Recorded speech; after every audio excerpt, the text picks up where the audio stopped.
Just to get things started, I've put together a few basic statements to determine if you might need some custom metadata types in your life. So you might need some custom metadata in your life if you support multiple different business units globally, if you have interest in someday handing off an application that you built, if you represent stakeholders that use the same application but want slightly different variations on it, if you ever hear things like, we don't need it for now, but we'll get back to you later in the project. My personal favorite, if you enjoy acting like extending functionality is extremely difficult and time consuming while in the background just ticking a checkbox. Or if you want to do a progressive project release without going absolutely mad. So put more formally on this slide, custom metadata types are a great way to share business logic easily across applications and to make those features far less painful to maintain going forward. So for my part today, I'm going to show you a real world example from our Salesforce field service implementation. And that was a global program across over 25 country level organizations, and our strategy to build around custom metadata types was critical to a successful go live on that program and to the ability to maintain the product once it was live. After that, we'll open up a dev org and do a quick demo of a very simple state management approach that's a light approximation of a tactic that we used in a recent CPQ implementation. So starting with our Salesforce field service implementation as an example. So here we did a phased global rollout where organizations progressively switched to field service over the span of a few months. And then in addition, the underlying features and process variations needed to be controlled at the organization level due to differing requirements. So to accomplish that, we built around custom metadata types and referenced those extensively in Apex and our declarative tools. And that allowed us to migrate organizations and turn on features exclusively through updating records and never through changing code itself. So here we have a simplified illustration of how this was done. So first, we brought the APAC region online, and then we had a phased release of different functions there represented by these other icons, which are the tools, boxes, etc. Next was the MEA and the activation of the relevant features for each organization there as well. And then finally, AMS came online with a unique set of functions for each of those organizations. And also important to note here was that if we noticed a problem at any time during these releases, we could easily revert back via unsetting some flags in our custom metadata records until the issue was corrected. Okay, so shown here is a partial snapshot of the org setting records that we were using to control the field service enablement, and then some of the individual features themselves. So just to call out a couple of these, as it will be hard to see them otherwise. So we have records for each of the individual organizations here. And then we have a field service on/off flag, a product requests allowed flag, a refurbished products allowed flag, and on and on. So we could easily set the preferences for each of these organizations just by updating these records. We then referenced those custom metadata records throughout our Apex flows, validation rules, etc. And that allowed us to flag functionality on and off without changing other metadata and potentially regressing other business units within the company. So to quickly summarize this example, so this approach allowed us to centrally and simply control the phased rollout across our global organizations and to tailor the feature set to meet each of their respective business requirements as well. And then best of all, we could do that without impacting any of the other country level orgs in our company. All right, so we're going to switch over now to a dev org and go through how we use custom metadata to control status transitions within our CPQ tool. So to start, we'll look at the order object here used in CPQ, and we have a status field here that has a number of statuses: draft, activated, ordered, and canceled. And so a common situation faced here is how do we define particular status pathways that an order can follow? So for example, what if we want to allow draft to move to activated or to canceled, but never to ordered? Or if we want to allow activated to move to ordered or back to draft, but never to canceled? So that can be a bit tricky, as we'd have to manage via complex validation rules or force the process through a flow or Apex with a bunch of conditional branching. And then if we do that, how do we allow for each of those approaches to all reference the same underlying business logic rather than having to update them all anytime a logic change is required? And so that's where custom metadata comes into play. So I'm going to go to our custom metadata type here, and I've gone straight to the records. This is called order status. And we can see here how we might lay out that business logic. So you'll notice here that we have a record for each status. And then critically, this field allowed previous steps. And here we have dictated which statuses can feed into one another. So here we see that draft can become activated, that draft, activated, or ordered can become canceled, that canceled can become draft, or that activated can become ordered. So we're establishing via these records an allowed series of transitions between these statuses. And then for demonstration purposes, I've also included a few other checkboxes here to show how we can then use these status transitions to also kick off other processes, such as maybe a review process, a notification, a sync to an external ERP system, just to give a few examples. So instead of hard coding the logic into our programmatic or declarative tools directly, we can maintain on these records only and then reference them anywhere in the system. All right, so now let's take a look at how we might reference this in a flow or Apex. So here we have a simple flow that we can use to change the status on the order. And I'm going to show you this choice set here. And this queries the custom metadata records from order status for any where the allowed previous steps contains the current order status. So in other words, this is going to return to us the statuses that are allowed next based on the current order status. So then navigating to the screen element, we can see that the new status selection will provide only those statuses for selection via that record choice set. And we'll look at this in practice in a minute here. Then we can do something very similar in Apex. And here we've collected the order status records, and anytime there's a change in status on the order, we'll compare the old and new versions of the record to verify no transition rules are violated. So here I've set up a simple status manager method that checks if the old order status is an allowed previous step for the new order status. And if it isn't, then we're going to throw a validation that tells us that that transition is not allowed. And we'll see this in a second as well. All right, so we're going to navigate back to the order. I'll zoom out a little bit here. I'll refresh the page. And we'll see how this works. So first, let's try to directly change the status in a way that's not an approved transition. So let's try to move it from draft to ordered, let's say. And that's not an allowed combination, so this should be blocked. And indeed, the Apex validation error is coming, telling us that changing status from draft to ordered is not allowed. All right. And now we'll use our order status flow to try to update the status on the order. And here we see that we're only able to select the two allowed next statuses from draft, which were activated and canceled. So let's select activated for now and see what happens. Okay, so now the flow has updated the order to activated. And now we see that the only available selections are the ones that are were activated as an allowed previous step, which is ordered and canceled. So we'll go ahead and make the change to canceled for now. The flow continues to update, and let's just put it back into draft. We'll set this up for the next demo here. Okay, so here we've referenced those simple custom metadata records in both Flow and Apex and used them to control behaviors generically. So we didn't hard code anything, we didn't reference labels or anything of the sort. All right, so let's take this a little bit further. Let's imagine that we've received a request from the business to allow activated status to be changed back to draft status directly. So they've noticed the number of errant activation, let's say, and want to allow an easy way to correct for those mistakes. So in our previous example, we noticed the annoyance of having to set activated to canceled before we could set the order back to draft. All right, so to make this adjustment, we're just going to go back to our custom metadata records. We're going to edit our draft record. And we're going to add activated as an allowed previous step so that we can move back to draft from activated. Okay, so we can go back to the order and refresh the page. And we'll see if our options have been adjusted automatically. So first thing we'll do is we'll set activated using the flow. Okay, so now we see that the next available statuses are draft, which is the new entity that we just added. As well as ordered and canceled, whereas before this was only ordered or canceled, as you'll recall.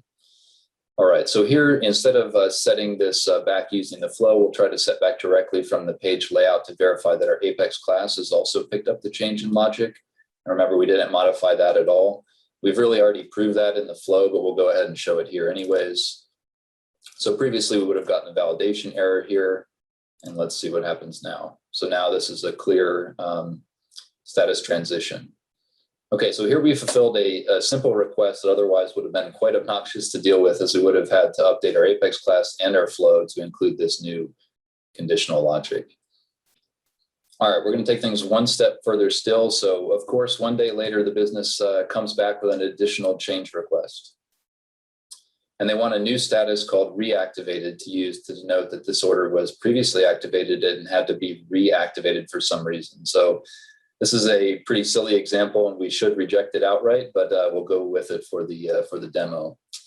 So first things first, we're going to add the reactivated status to the order status pick list so that we can actually set that status. So I'm going to do that. I should have it from okay. Now we're going to make the same update to our custom metadata. We have a pick list there as well that corresponds to the order status, so we'll add reactivated there. Okay.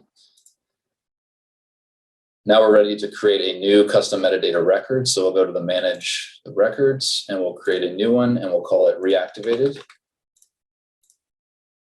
And we'll allow its previous status to be activated only, let's say.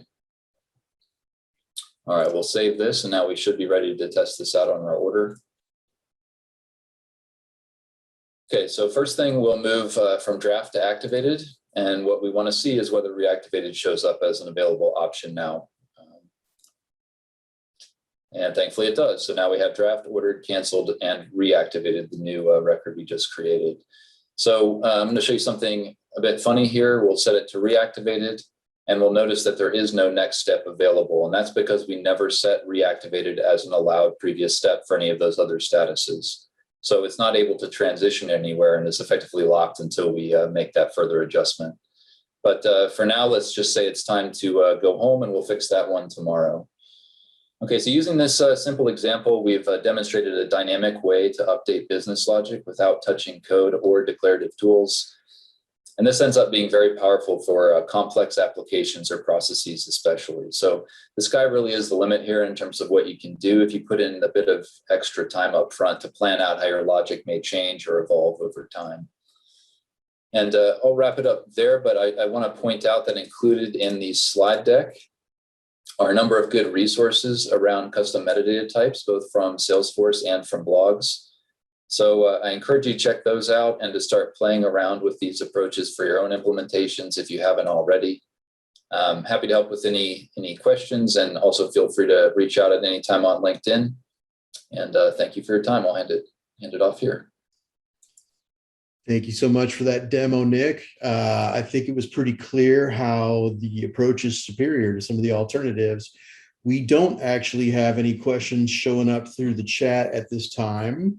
So for right now, and by the way, everyone is welcome to submit your questions for either presenter into the chat, and then I'll help moderate those towards the end of the session. But I'd like now to hand the ball over to Saurabh, who's going to take you through our second use case for the custom metadata. Right. Thank you so much, Rob, and thank you, Nick. That was a pretty cool demo. So let me share my screen here really quickly. So this is the use case that we were asked to address. We have a customer, and they were separating from their parent company, and they were working with an offshore development company across a ton of systems. One of them was Salesforce. And they have these requirements. One which you would very commonly hear from other customers and probably from your own organization is that their offshore partner developers should never, ever see real customer data. This was quite a problem for them because the country they're based in has quite strict data privacy and security regulations. And the other thing that they needed to do was, because they were doing this massive cutover and kind of bringing a number of systems online at the same time, they wanted to make sure that the data in Salesforce matched with data in non-Salesforce systems. So while you're masking or encrypting, it should use the same logic across the board. This is what makes it quite challenging to do. And the third part of this was they not only want this in the interim, they want this to be the way security is addressed, till the end of time for them. And for that, they want to be able to rotate these sort of encryption keys quite regularly. Literally for every refresh, they want to change it across non-Salesforce and Salesforce systems so that the masked data looks identical across the systems, right?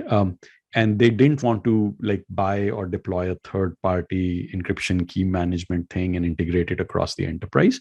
So they just wanted a solution that is declarative, uses security controls that Salesforce offers in production, and works with them. And finally, my favorite requirement, they needed to mask or encrypt 100 million records in under 24 hours. So significantly large volume, like on an average, anywhere between 3 million to about 5 million records an hour. That's the kind of processing they needed to do on platform for this.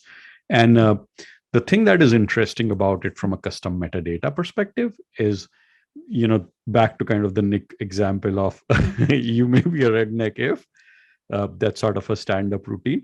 So you may need custom metadata in your life if you are dealing with strict InfoSec and compliance requirements, very common in sort of the regulatory, regulated industries. If you're insurance, life sciences, healthcare, financial services, and even these days, any B2B or B2C business that's dealing with GDPR and other regulations like these, right? You may be able to leverage custom metadata primarily because you're trying to eliminate the dependency on development. You don't want hard-coded parameters that require a code change at some point.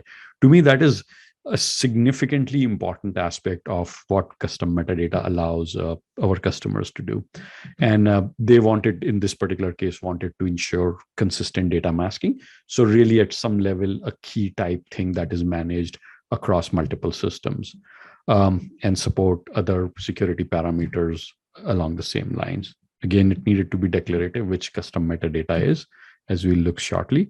And then they want to apply the same approach to other requirements. The key, and I think Nick mentioned this, is that not only are you making it easy from a declarative perspective, but it's a good use case if you have to frequently change it, or if you don't know for sure how your business requirements will evolve in the next month, quarter, or year. So that's the context for this. This is sort of the architecture of what we were doing. It really starts with having a custom metadata encryption key that we created. And our product allows customers to create their own Apex classes that can leverage custom metadata. So you can do your own kind of encryption scheme for data masking and things like that. And then you can just configure our product to use that class, which in turn is going to use your custom metadata keys. So that ensures that your data is encrypted as it is getting executed. So here is an example in the setup. You basically have custom metadata keys. This is a simplistic version of it, but the idea is they really wanted to, mandate at a character by character level. So lowercase a gets converted to lowercase q and so on and so forth. So it's a weak sort of encryption, maybe more of a jumbling or scrambling. But the takeaway here is you want to have that flexibility of changing these things as you or your business sees fit. Then what we did is they leveraged our Apex class. And what you see in here is there is this key underscore MDT. This is where it's kind of reading out values. So I got an A, what do I need to convert it to? And essentially this whole thing is running in the context of a Salesforce ISV product, data masker in our case, which is then taking all this and converting hundreds of millions of records over a period of time. So to do this ordinarily without custom metadata in product is an incredibly large undertaking. And then every time these change, you got to go back and fix your code. Or you get to create another set of custom objects to do this. And I love the fact that custom metadata eliminated all that complexity. So in terms of then in our product, it's just configured where we are saying for every value of say contact or whatever, in first name, last name, you're doing a replace action, and it's going to invoke Apex, which is the class name here. And then that class in turn calls custom metadata and applies those kind of changes. Oops. And what ends up happening is your data is then converted, right? Based on whatever is mapped for masking. You can see that some things are left intact, the others are getting changed. So a uppercase is translated to uppercase Q and so on and so forth. The value that it really got them, in addition to meeting their security requirement, is that their data validation became dramatically easier, right? Because you're now looking at two disparate systems that frankly don't even exchange a key. There's no system key. The only thing common is perhaps an email address or some other identifier. So they can now look at this scrambled identifier in these two systems and go, oh yeah, I'm looking at this particular record or this particular name. And then they can see, is our data migration working, or our integrations working? From a training perspective, they now know that, look, we created a quote under this contact, and does it show up in our ERP system? So that's the kind of benefit they got by abstracting away real information and still adhere to it by changing metadata keys as needed. So let me actually show you how it looks in the app. We'll just take a look at how the encryption logic, how easy it is to change, and how the solution would address it. So let me start with actually just the higher level construct, right? So the idea in masking is we've created a configuration, and in that configuration are the objects that you're masking. Sorry, I couldn't hear what you said. Oh, sorry, my Siri spoke up. And on that object, you can see that there are these fields that we're masking, and for each of these, you could add an Apex action pointed to a class, and that's literally all you're going to do, because everything after this is the beauty of custom metadata. I can keep on changing it every time, and none of this ever gets touched again. Like for our customer, they're just not going to change anything till there is a dramatically different business requirement.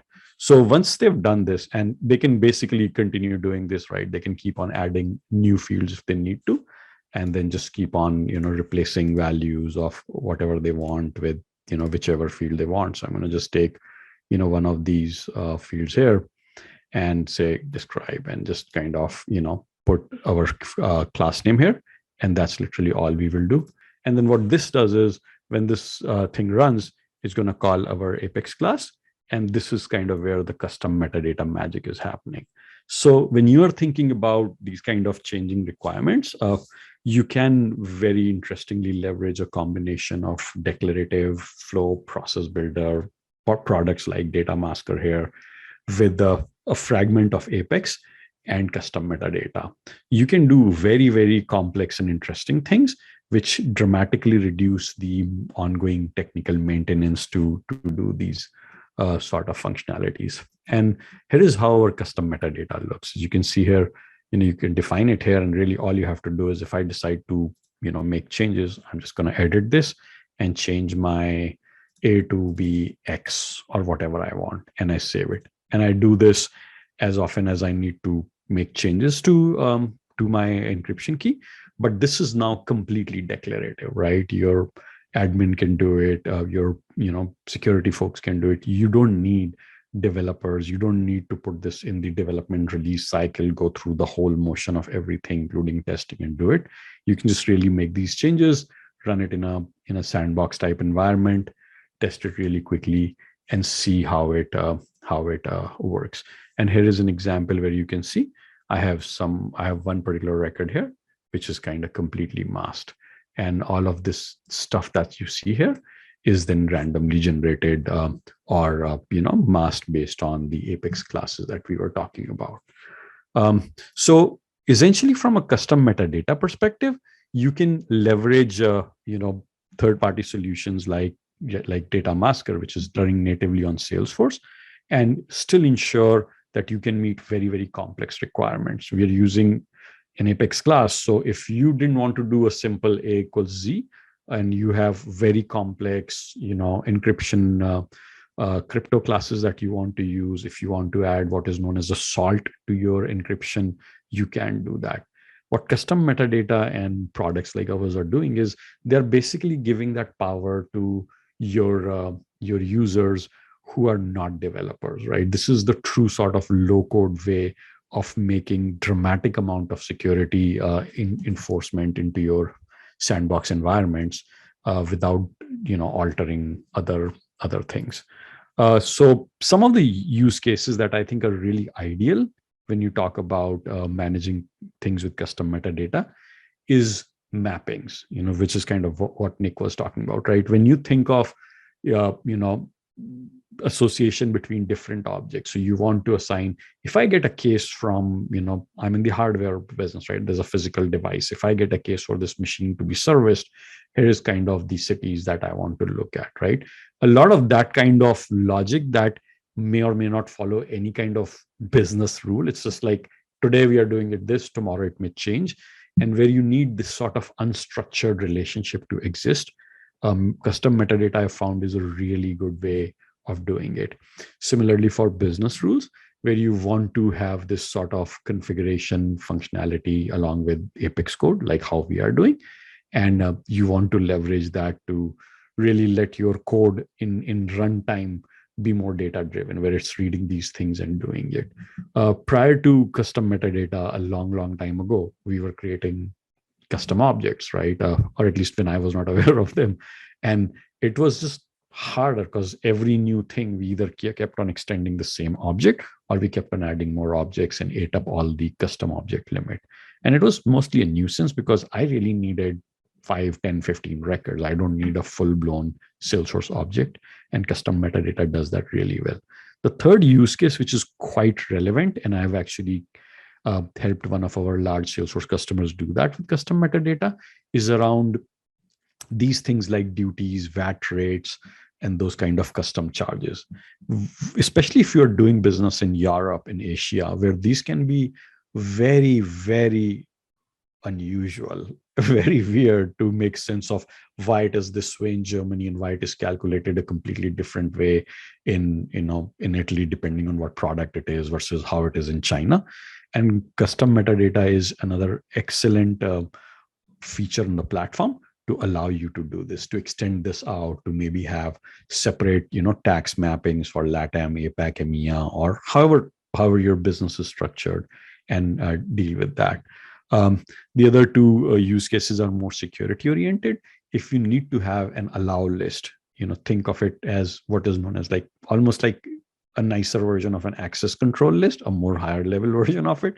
And you may go, only certain kind of people or certain donors or certain vendors or certain kind of folks are allowed to do certain things, right? So your code and your workflows, process builders, all of them can look into that custom metadata and make sure, is this person, is this user, is this account type, is this product type, whatever that entity is it allowed to sort of operate in that state model, which is very much what Nick was showing earlier, right?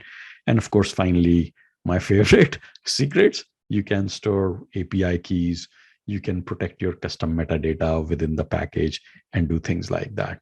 So this is, I think, one of the areas that is really not as widely leveraged as it can be. And, we have a product that you can kind of kick the tires on and try some of this stuff with. And it's on App Exchange if you would care to. It's a free product for data masking, natively done on Salesforce, that you can leverage for this. So I think with that, Rob, I'm going to give it back to you. Thank you so much. And we did get a question from the audience here. This one's for Saurabh. Chris was asking, since we're encrypting hundreds of millions of records, what are some of the performance considerations in sandbox and prod environments when you use custom metadata approach?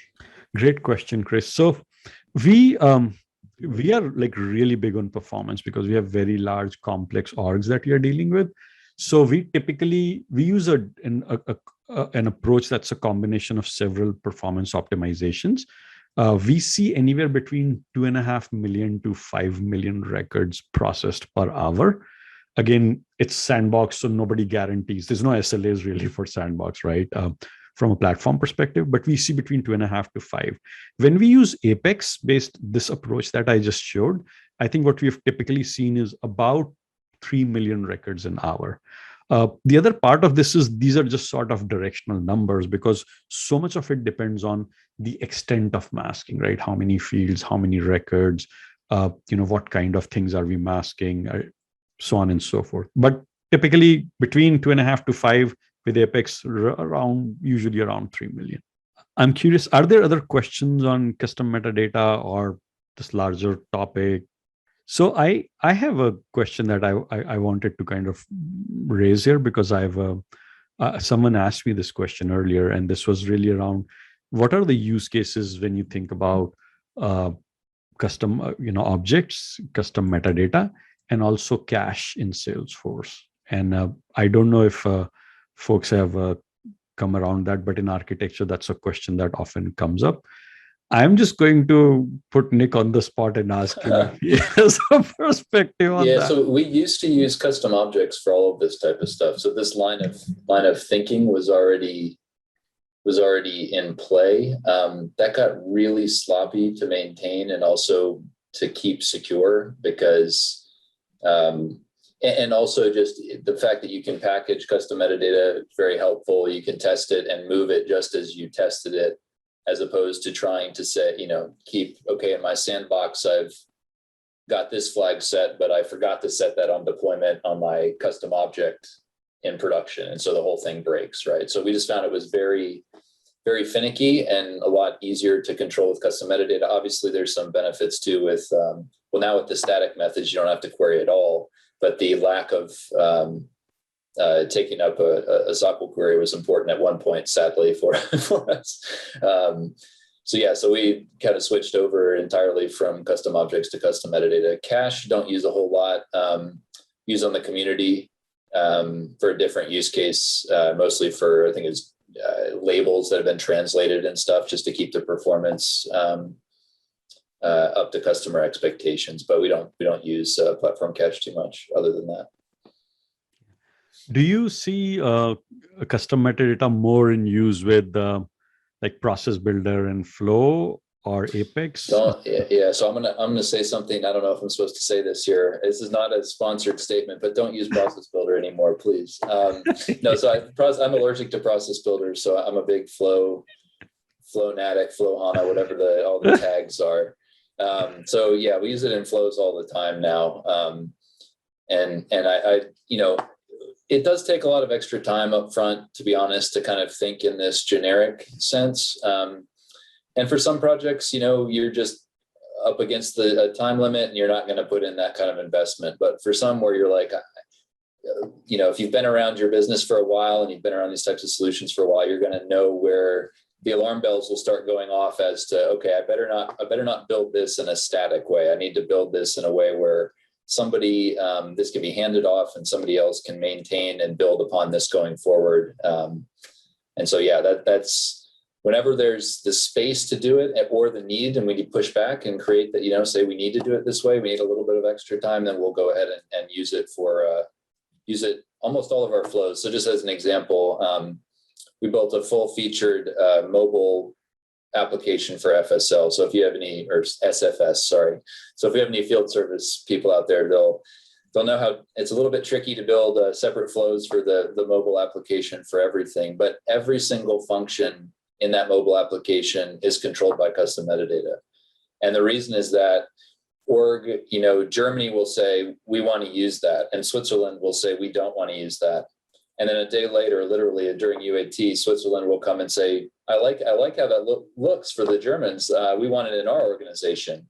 How long will that take? And that's kind of that example I said before, is I just go take a checkbox and it's finished, right? Whereas if otherwise I would have had to crack open that flow, find some convoluted decision element and, add the org. I mean, it just gets very messy. So we use it a lot now on Flow and Apex both. Yeah. So I would definitely second the, process builder is AT is called and they want their process builder back. Definitely Flow and the kind of significant investment Salesforce has made in this. The other area that I find very interesting, and we do a lot of work in that space, is a combination of invocables with Flow and custom metadata. So for the folks on the call who may not be familiar, within Salesforce Apex, you can write an invocable interface. And that basically makes your Apex function accessible through flows and process builder and other such features. So what you've done is you've basically made your code reusable and easy to wire with Flow, which has an incredible amount of capability. And then on the changing business requirement side, where if I may have to go in a Flow in a decision box and say, if the case is more than 30 days old, those 30 days can now live in a custom metadata and referred through a variable or something inside your flow. So with these three components, a combination of flow and invocable and custom metadata, you can bring so much flexibility to your solutions that in the longer run, this is really reducing technical debt. Like if you don't do this today, somebody eventually has to come and mop it all in 3-4 years, 5 years, and they'll be like, I move this one little thing here and this whole house of cards falls apart. Yeah.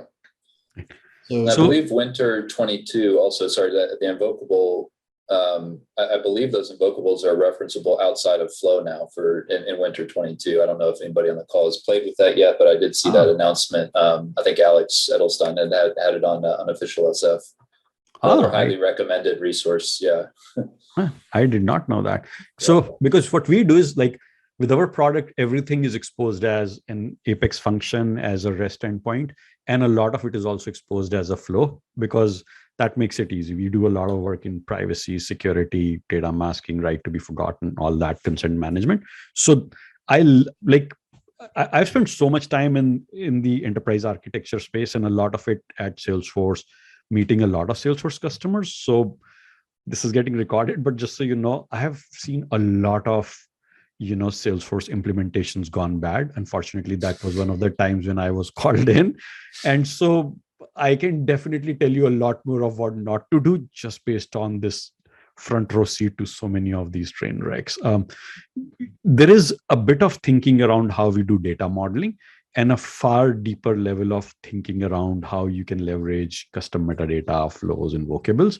The good news is you don't have to be a developer to do this. You don't have to be the one writing code. You just have to be a deeper thinker. If you think a bit more about it and say, what is the implication of what I'm doing? Because to me, really good Salesforce professionals will basically, what they're doing today in a sophisticated implementation, you would not see their mistakes become a liability until 3-4 years later, because the platform is so capable. You can write, half-baked solutions, and they by and large would work fine. But I'm having trouble hearing you. well, Siri is having trouble hearing me. You can write these solutions, and for a couple of years, you may not know, but then eventually you reach 4th, 5th, 6th year, and then it becomes so much of baggage. And most customers I've seen this at, they ended up just like, doing a new implementation. It was just easier to do that versus dealing with this, duct taped, stovepipe, jerry rigged thing. There is a question here. From Aman. I was creating roll-up for lookup relationship through LWC components. Can I use reference of custom, I'm guessing he means metadata in Apex class or wiring with JS after deployment? Nick, you have a comment? I do have some too, but I'll wait. Go ahead. I'm trying to digest here for a second. So, Aman, if I understand your question correctly, you want to refer the custom metadata to some JavaScript function, right? Like that's kind of in nutshell what we are talking about, right? I don't know if you can unmute yourself or just type yes or no. Okay, cool. So the way I would think about it, I'm going to steer away from the LWC for a minute because I don't know if it matters from that perspective here. But basically, my Apex can refer to custom metadata, and I can expose that Apex through through JS remoting or something. So I am, in my mind, I think I will be able to very quickly, expose my custom metadata values to something that is JavaScript friendly. And then if you're using it, from within Salesforce, or if you're connecting with some Node.js class or whatever you're doing, from that perspective, I may be able to connect those three. That's kind of how I thought about your question. My comment back is one, is that in line with your, what the question is, where the question is coming from? And Nick, if you have something to add. Just waiting for I said yes or no. Okay. Aman, say yes or no, please. You have 60 plus people waiting. All right. Okay. It's there. Sure. Are there other questions on this topic that we can address? I'll tell you another interesting use case if nobody has a question. So I'm, we're working with a very large customer that wants to use they have a number of Salesforce orgs, about like 10 plus orgs, and they want to integrate all of them via Kafka, right? So basically, it's a privacy use case that you do a right to be forgotten request in one sort of hub org, and you want this data to be masked and or deleted in all of these orgs. And we do record, a right to be forgotten automation and all that within Salesforce. So they would deploy our product in all of these orgs, but from this one sort of hub org, if you will, they want to push this out. And we have written classes to, right now we are using like a Workato type solution, which basically integrates all of these orgs and then pushes it to a Kafka instance running on I think on Confluent on Google Cloud. But eventually the idea is that we would publish these through a native Apex class. And the sort of architecture that we are going to do would use custom metadata, so that if you have new orgs, you just keep on adding those there, and my Apex is just going to iterate through them, and essentially it's going to subscribe to related channels, related topics, push it out to Kafka. Like all of that configuration for where I'm publishing and where I'm subscribed to can basically go live in custom metadata, and that way it's easier for them to change it when they need to change it. So we've not really gone the whole 9 yards of building this, but that's kind of a direction that I'm considering taking with custom metadata. And I'm kind of steering away from like remote site type things, because I want to have the flexibility to extend this in terms of adding more push topics, and things that may change in future. What I find with a lot of Salesforce configuration settings in the setup menu, where you can go and kind of do it maybe some other different way, is that they can still be limiting. Custom metadata gives me a lot of flexibility. It's like, putty in your hand, you can kind of just make your own little whatever toy with it. Cool. Any other questions? So we don't have any more registered in the chat window, but before we send you off to enjoy the rest of your day, we'd love to hear it if anybody does have a question. Okay, we have another one from Amin. Can we enlighten between custom settings and custom metadata? I'm totally going to give it to Nick. Nick. Yeah, so I know with custom metadata, so it supports relationships, right, between objects, between custom metadata types. Also deployable, easily available in test classes. My experience generally way more flexible and easier to work with. So we used to use custom settings for a few things, mostly to turn triggers on and off and such. And we moved all of that to custom metadata now. So perhaps there's a compelling reason to choose setting over custom metadata, but I'm not aware of it, or I've not come across it in the last few years, at least. We use exclusively custom metadata at this point. I'm sure there's somebody's got some good reason, but I don't at this time. I like literally in my mind, it's sort of more persona oriented, if you will. I think of settings as far more admin oriented, and I think of custom metadata as far more business oriented, if you will. And like how you were describing all these locations and how you're doing stuff, that's really more business centric data. Yeah. I mean, I've seen some record control stuff done through custom setting. It was always, to be quite honest, pretty confusing to me how that was working. So I never found a great reason to use it. I mean, one thing we do use for very simple use cases is just use custom labels for things and reference those. And then you can change your label at any point. And it supports a contains or an includes or whatever as well. So if you just have like a one-off thing that you just want to kind of make more generic and you don't want to go through all the effort of the custom metadata, you're not going to add anything to it. You're not going to add any fields. A custom label here or there is not a bad idea for a lot of business scenarios either. Probably not as applicable for Saurabh's example, but for the business one, perfectly reasonable in my opinion. Really good. So thank you, Saurabh. Thank you, Nick. And thank you for everybody who joined today. I think there's a lot more to say, but this is a great place to end the conversation. And we look forward to speaking to you again on some of these topics that you upvoted. So really appreciate it and looking forward to speaking with you all soon. Absolutely. Thank you, Nick, for joining. This was great. Yeah, thanks for having me. Appreciate it. Absolutely. Have a good weekend, everyone.